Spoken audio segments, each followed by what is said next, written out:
اگر یہ انبیاء بھی اللہ کے ساتھ دوسروں کو شریک ٹھہرائیں گے،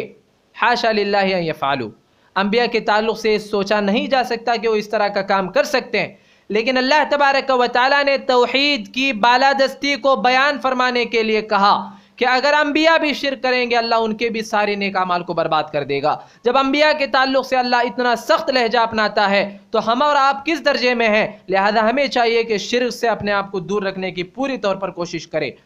اسی طرح خصوصی طور پر ہمارے اور آپ کے آخری نبی محمد عربی صلی اللہ علیہ وسلم کو بھی اللہ تبارک و تعالیٰ نے تنبیہ فرمائی اور کہا لئن اشرکت لیحبطن عملک ولتکونن من الخاسرین، اے نبی آپ سن لیجئے، اگر آپ بھی شرک کریں گے آپ کے بھی سارے نیک اعمال برباد ہو جائیں گے اور آپ بھی بہت بڑا نقصان اٹھانے والوں میں سے ہو جائیں گے۔ تو پتہ چلا کہ شرک، اللہ کے ساتھ شرک کرنا، شرک فی الالوہیہ ہو، شرک فی الربوبیہ ہو، شرک فی الاسماء والصفات ہو، کسی چیز میں بھی اللہ کے ساتھ شرک کرنا یہ انسان کے نیک اعمال کو برباد کرنے کا سبب ہے۔ دوسری چیز، جو آدمی شرک کرتا ہے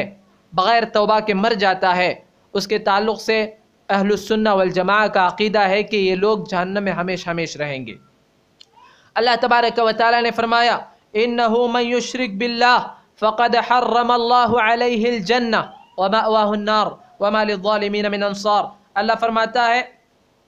جو آدمی بھی اللہ کے ساتھ شرک کا معاملہ کرتا ہے اللہ تبارک و تعالیٰ نے اس کے اوپر جنت کو حرام کر دیا ہے اور اس کا ٹھکانہ جہنم ہے، لہذا اور ظالمین کا کوئی مددگار نہیں ہے۔ پتہ چلا اس آیت سے کہ اللہ تبارک و تعالیٰ شرک کو معاف نہیں کرتا۔ ان اللہ لا یغفر ان یشرک بہ ویغفر ما دون ذلک لمن یشاء، اللہ تبارک و تعالیٰ اس بات کو کبھی معاف نہیں کرتا کہ اس کے ساتھ کسی کو شریک ٹھہرایا جائے۔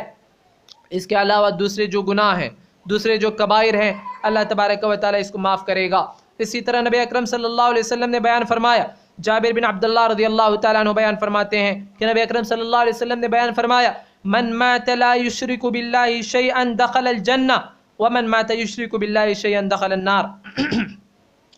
جس آدمی کی موت اس حال میں آئے کہ اس نے اللہ کے ساتھ کبھی کسی کو شریک نہ ٹھہرایا ہو، وہ آدمی یقیناً جنت میں داخل ہو جائے گا، اور جس آدمی کی موت اس حال میں آئے کہ اس نے اللہ کے ساتھ دوسروں کو شریک ٹھہرایا ہو، وہ آدمی جہنم کے اندر داخل ہو جائے گا۔ تو پتہ چلا کہ شرک جو ہے یہ انسان کو خلود فی النار کا سبب بنتا ہے، اس کے خلود فی النار یعنی جہنم میں ہمیشہ رہنے کا سبب بنتا ہے۔ اسی طرح جو آدمی شرک کرتا ہے وہ آدمی کبھی اطمینان اور امن سے نہیں رہ سکتا، اور اسی طرح ایک معاشرہ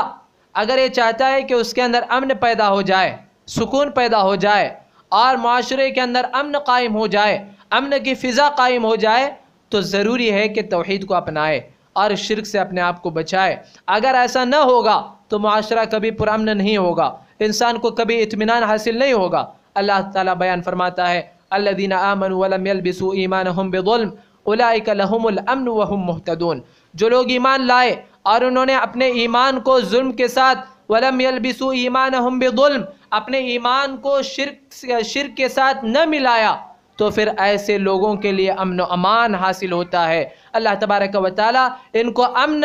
عطا کرتا ہے اور ایسے لوگ ہی ہدایت یافتہ ہیں، ایسے لوگ ہی سیدھے راستے پر قائم ہیں۔ اور اسی طرح جو آدمی شرک کرتا ہے اس آدمی کے دل سے اللہ تبارک و تعالیٰ اپنا خوف نکال دیتا ہے اور دشمنوں کا خوف اس کے اندر پیدا کر دیتا ہے۔ اور اسی طرح شرک یہ دنیا کے اندر پریشانیوں کا سب سے بڑا سبب ہے۔ اللہ تعالیٰ فرماتا ہے فَلَا تَدْعُ مَعَ اللَّهِ إِلَٰهًا آخَرَ فَتَكُونَ مِنَ الْمُعَذَّبِينَ، اللہ تعالیٰ بیان فرماتا ہے تم اللہ تبارک و تعالیٰ کے ساتھ دوسروں کو نہ پکارنا، اللہ تبارک و تعالیٰ کے ساتھ دوسروں کو شریک نہ ٹھہرانا، اللہ کے بجائے دوسروں سے اپنے حاجات کو دوسروں کے سامنے پیش نہ کرنا۔ اگر ایسا کرو گے تو اللہ تبارک و تعالیٰ تمہیں تکلیف میں مبتلا کرے گا۔ مفسرین بیان فرماتے ہیں کہ اس کا مطلب یہ ہے کہ دنیا میں اس کی زندگی اللہ تبارک و تعالیٰ دو بھر کر دے گا، اس کی زندگی میں مشاکل اور پریشانیاں آئیں گی اور اس آدمی کو کبھی چین و سکون نہ ہوگا، مال ہوگا، دولت اور اسی طرح تمام قسم کی فراوانی ہوگی، لیکن اس کے دل میں سکون اور اطمینان اس کو حاصل نہ ہوگا۔ لہذا ہم چاہتے ہیں کہ اگر ہم چاہتے ہیں کہ ہماری زندگی سے ساری پریشانیاں ختم ہو جائیں تو اپنے آپ کو توحید پر قائم رکھیں، شرک سے اپنے آپ کو بچائیں، اور شرک سے بچنے کے لیے توحید اور شرک کے بارے میں معلومات کو حاصل کرنا ہوگا، اس کے تعلق سے سیکھنا ہوگا۔ لہذا میری آپ سے درخواست ہے کہ آپ عقیدے کی تعلیم حاصل کیجئے، عقیدے کو سیکھیے، توحید کی تعلیم کو حاصل کیجئے اور توحید کے اوپر قائم رہنے کی پوری کوشش کیجئے، اور شرک اور اس کے جو وسائل ہیں اس سے اپنے آپ کو بچائیے۔ اللہ تبارک و تعالیٰ سے دعا ہے اللہ تبارک و تعالیٰ ہمیں اور آپ اور جمیع امت مسلمہ کو شرک جیسے عظیم گناہ سے بچائے اور توحید پر قائم رہنے کی توفیق عطا فرمائے۔ اقول قولی هذا استغفر الله لي ولكم ولسائر المسلمين من كل ذنب فاستغفروه انه هو الغفور الرحيم، واخر الدعوانا ان الحمد لله رب العالمين۔